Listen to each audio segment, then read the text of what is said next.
Tere sulle ja ilusat juunikuud, juunikuu algust.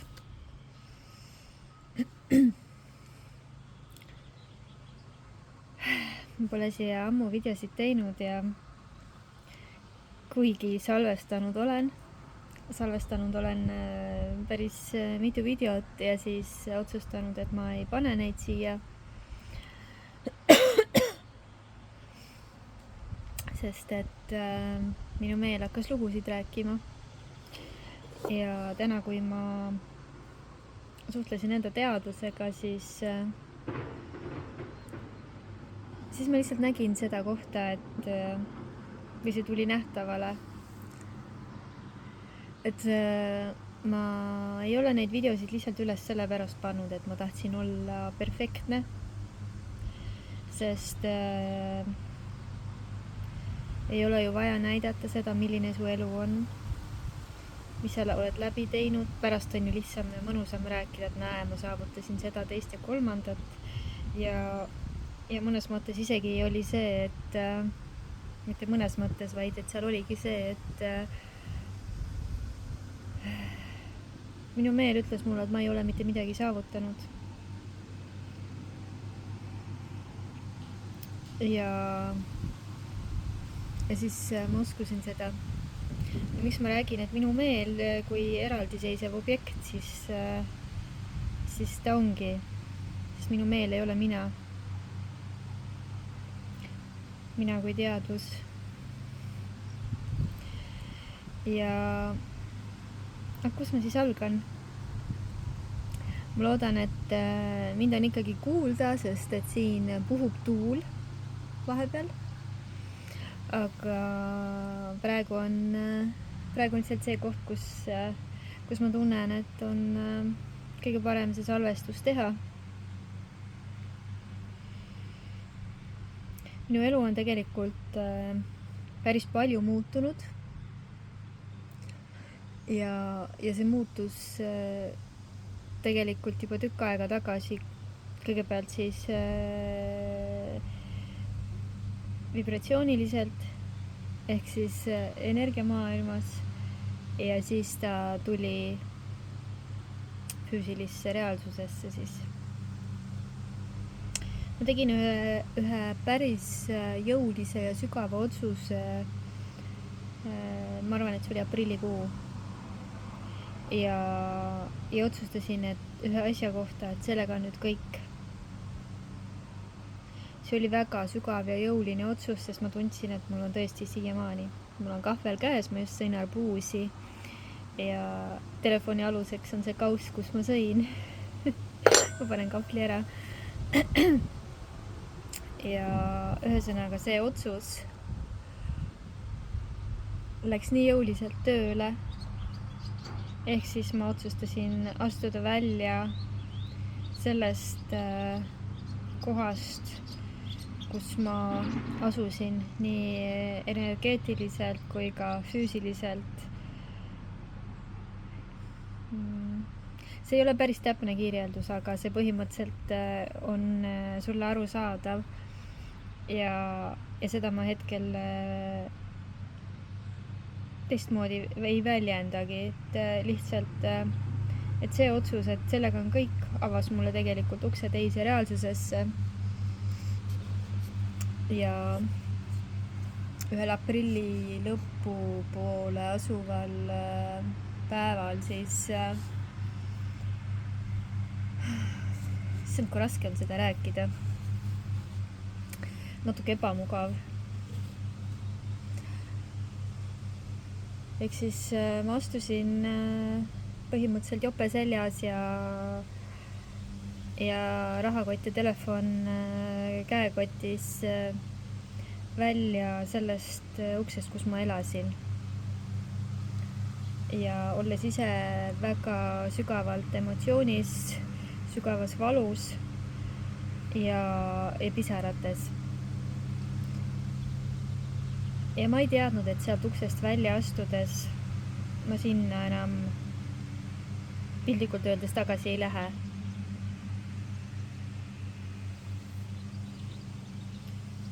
et see oli selline hästi emotsionaalne hetk, mis viis nii sügavasse transformatsiooni, kus mul oli vaja läbi tunda need emotsioonid enda sees, mis oli seotud sellega, et mul ei ole enam kodu, mul ei ole enam kohta, kuhu minna, ma ei tea, mis minust saab, kuidas ma elan, mu asjad on kuskil laiali, kus mind ei ole. Ja kuni selleni, et mul oli totaalne paanikahoog ja surmahirm ja kõik, mida ma valisin siis lõpuni tunda enda sees, sest need tulid järjest nähtavale. Ja see kõik oli vajalik. See oli vajalik selleks, et saada selleks versiooniks, kelle ma valisin olla.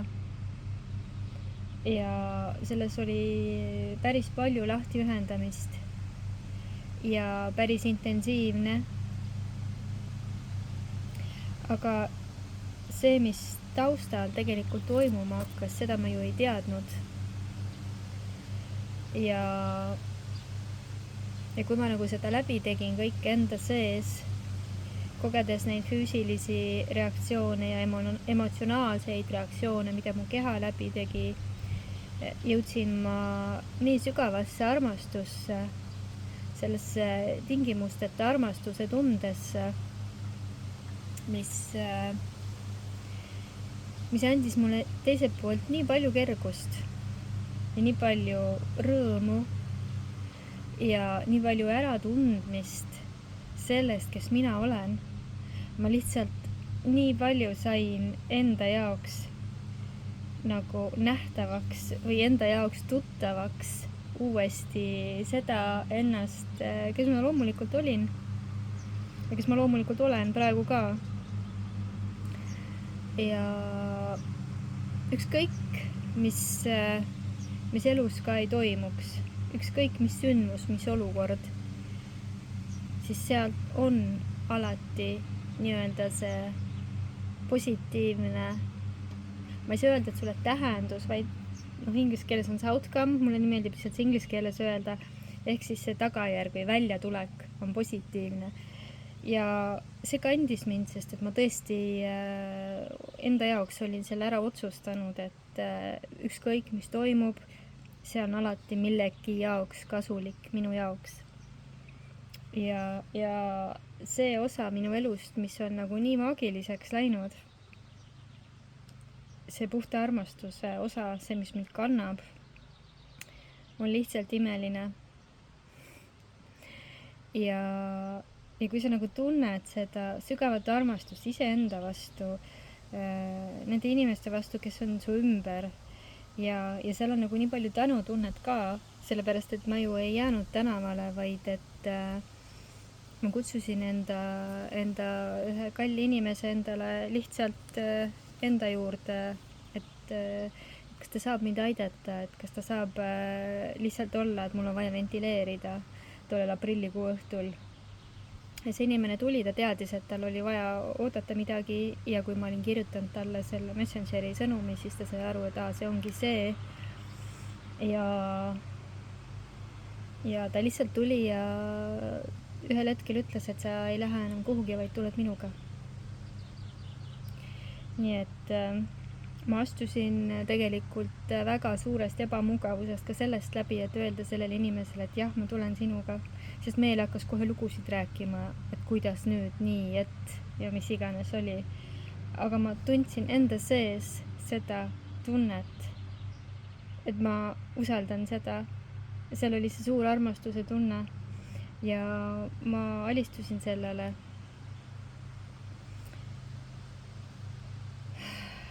Nüüd sai see välja öeldud.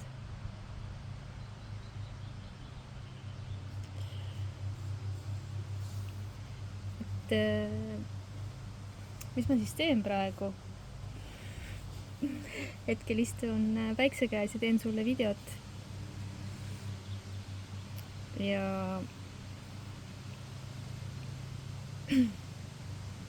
puhkan nii palju, kui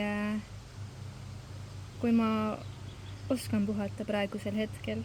kuigi mulle tuleb väga palju seda, et mul ongi puhkust ja lõõgastust veel rohkem vaja, sest et see, mis mu keha läbi tegi, kuigi meie kehad on väga-väga võimekad, siis ikkagi kogu see emotsionaalne stress ja füüsiline stress kehale, meie närvisüsteemile vajab sellist kohanemist, et ma tean, et ta kohaneb, ta tuleb kõige sellega nii-öelda järgi või kaasa, aga seal on ka see koht, kus on vaja lubada seda, on lubada vaja sellel toimuda.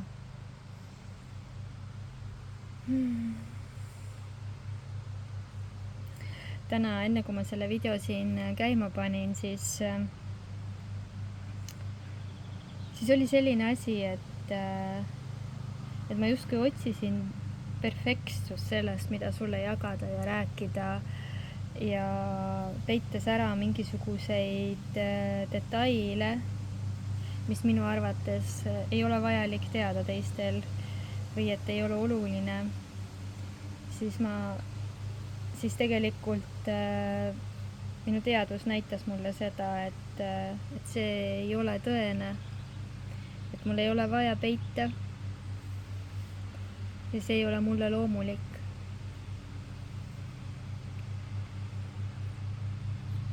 Ja miks ma ei laskunud detailidesse ka praegu selles jagamises, selles rääkimises, oli see, et ma justkui tahan ära hoida teiste inimeste ebamugavust.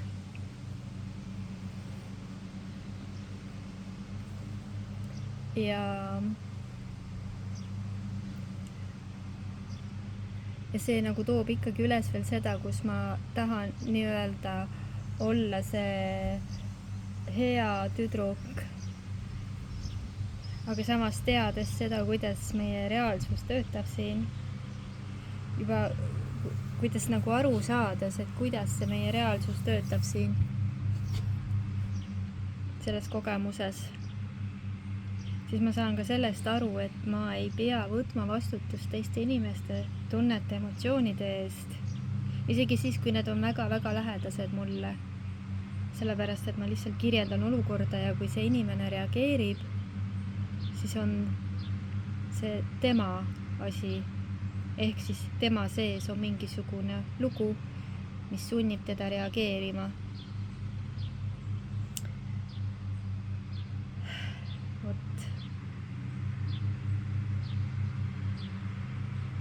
Ma saan sulle täna ainult öelda seda, et kogu see, mis ma läbi tegin, tõi minu sees nähtavale ühe sellise väga-väga hirmutava uskumuse, mida ma hakkasin uskuma juba päris väiksena lapsepõlves ja see on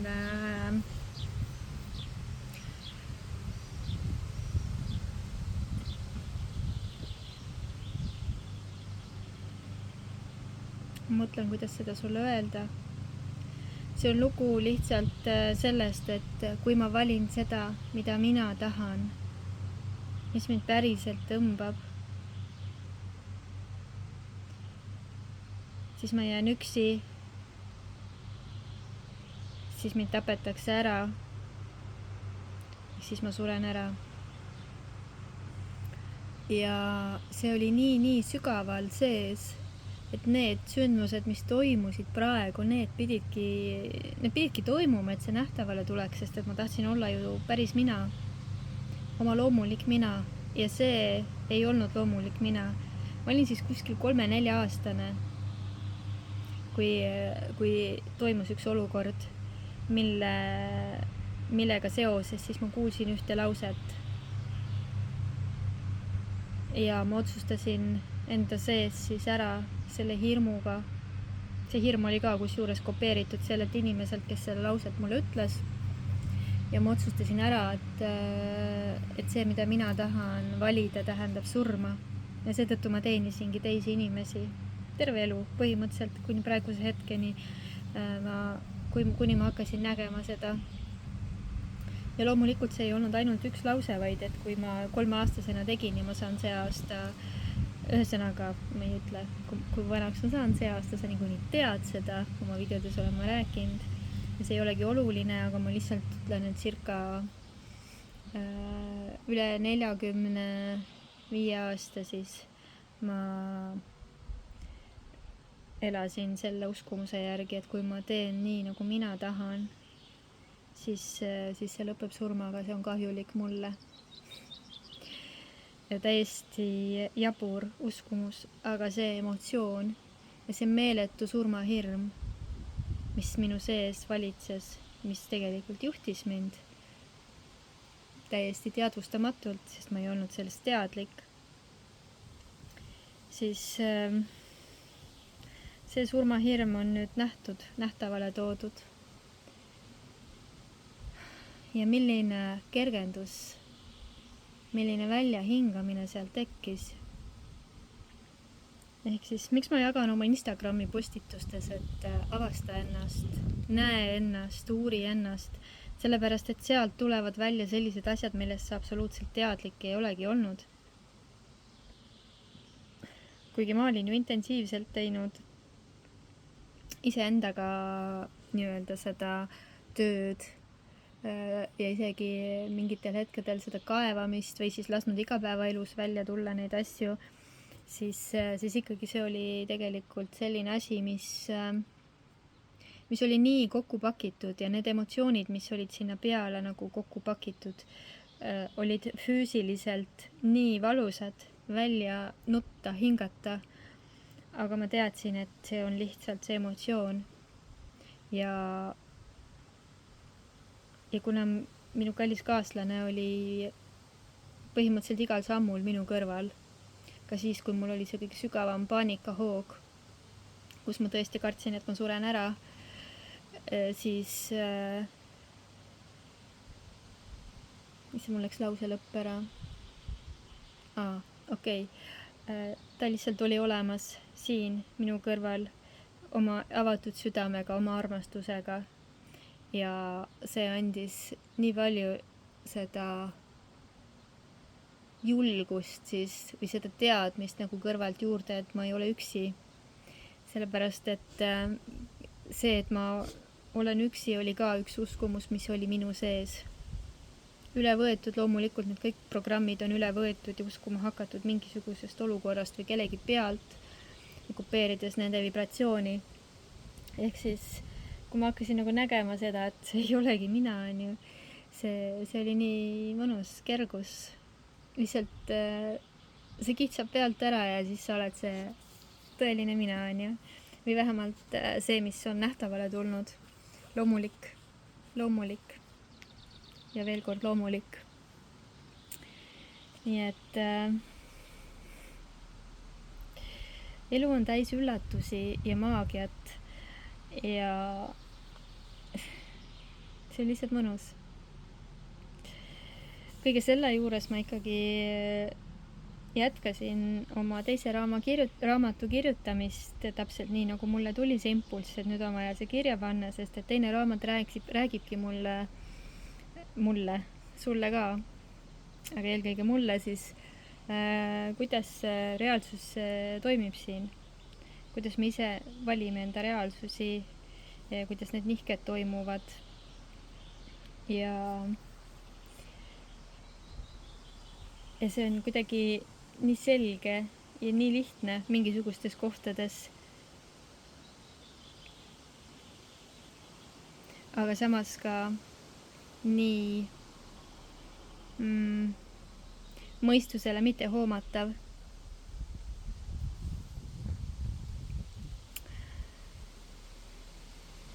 Aga minu esimene raamat, millest ma olen varem rääkinud, see sai ju aprillikuus valmis. Ja ta sai mul nii valmis, et ma olin teinud selle küljendamise ja kõik. Ja ma ootasin kirjastustelt vastuseid, sest ma saatsin, mulle tuli konkreetne juhatus konkreetsesse kirjastusse kirjutada ja sealt ei tulnud vastust. Ma mõtlesin, okei. Ma sain aru, et ma valisin teise tee täiesti teadvustamatult, et ma valisin teise reaalsuse nii-öelda. Ja jätsin kõik kõrvale ja ühel hetkel tuli see teadmine, et kirjuta sinna trükikotta, kus ei küsi hinnapakkumine, siis küsi hinnapakkumist sealt, kus sa oled need teised raamatud teinud, värviraamatu ja sõnumikaardid. Ja ma kirjutasin ja sain hinnapakkumise ja otsustasin, et ma kirjastan selle raamatu ise ja trükin ise nii-öelda. Ja seda ma teengi praegu. Ja avastan seda maailma, kuidas käib siis ise raamatu kirjastamine ja kõik muu. Et see on tegelikult väga põnev. Nii et lõppkokkuvõttes ma saan öelda, et minuga on kõik hästi. Ma olen õnnelik. Ma tunnen nii sügavat armastust siin kõige suhtes, ka sinu suhtes, kui sa seda kuuled ja näed, sest kõik olen niikuinii mina ise loon need versioonid inimestest enda ellu. Ja see on maagia. Nii et naudi sinagi päikest, just siis, kui see päike tuleb välja.